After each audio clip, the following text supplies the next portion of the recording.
இது வந்து என் தங்கச்சியோட டெலிவரி டேட் அன்றைக்கி எடுத்தது, February 11. ஆனால் எனக்கு போடவே நேரம் இல்லை, எடிட் பண்ணவும் நேரம் இல்லை.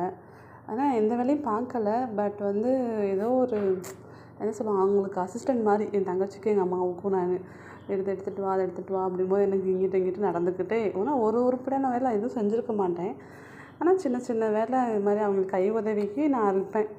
அது மாதிரி பார்த்துட்டு இருந்தனால என்னால் எடிட் பண்ணவே போட முடியல. ஆனால் அன்றைக்கி போகிறதுக்கு முன்னாடி எங்கள் அம்மா வீட்டில் ஃபுல்லாக வேலை பார்த்துட்டு இருந்தாங்க. நான் நாய்க்கு சாப்பாடு, கோழிக்கெலாம் சாப்பாடு வச்சுட்டு கிளம்பலாம் அப்படின்ட்டு வச்சுட்டு என் ஸ்கூட்டியில் நானும் எங்கள் அம்மா, என் தங்கச்சி, என் பையன் போயிட்டோம். தங்கச்சி வீட்டுக்காரும் அவங்க பைக்கில் வந்துட்டாங்க. ஒரு டெலிவரிக்கு போகிற மாதிரியே போகல, ஏதோ ஒரு திண்டுக்கல் போகிறோம் அப்படின்ற மாதிரி தான் போனோம்.